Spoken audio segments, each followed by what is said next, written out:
ஏர்வாடி தர்கா 851ஆம் ஆண்டு சமூக நல்லிணக்க சந்தனக்கூடு திருவிழா நேற்று மாலை கொடியேற்றத்துடன் தொடங்கியது. இதில் தமிழ்நாடு, கேரளா, கர்நாடகா, ஆந்திரா உள்ளிட்ட தென் மாநிலங்களில் இருந்து பல்லாயிரக்கணக்கான யாத்ரீகர்கள் பங்கேற்றனர். ஏப் 29இல் தர்கா ஹக்தார் குழு நிர்வாகிகள் தலைமையில் உலமாக்கள் முன்னிலையில் மௌலீது ஓதப்பட்டு சந்தனக்கூடு திருவிழா தொடங்கியது. மே 8இல் அடிமரம் நாடப்பட்டது. நேற்று மாலை ஏர்வாடி முஜாஹிர் நல்ல இப்ராஹிம் மஹாலிலிருந்து யானை, குதிரை, ஒட்டகங்களுடன் தொடங்கிய கொடி ஊர்வலம் தர்காவை வந்தடைந்தது. அதனைத் தொடர்ந்து ராமநாதபுரம் மாவட்ட டவுன் காஜி சலாஹுதீன் சிறப்பு துவா ஓதினார். பின்னர் இரவு 7 மணி அளவில் கொடியேற்றப்பட்டது. சமூக நல்லிணக்க சந்தனக்கூடு திருவிழா ஊர்வலம் மே 21 மாலை தொடங்குகிறது.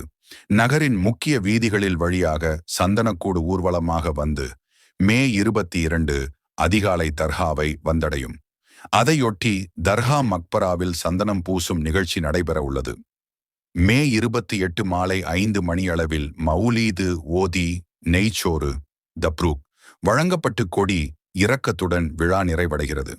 சந்தனக்கூடு திருவிழாவையொட்டி மே 22இல் ராமநாதபுரம் மாவட்டத்திற்கு உள்ளூர் விடுமுறை அளித்து மாவட்ட ஆட்சியர் சிம்ரன் ஜீத் சிங் காலோன் உத்தரவிட்டுள்ளார். ஏர்வாடி தர்கா ஹக்தார் நிர்வாக சபை நிர்வாகிகள் விழா ஏற்பாடுகளை செய்துள்ளனர்.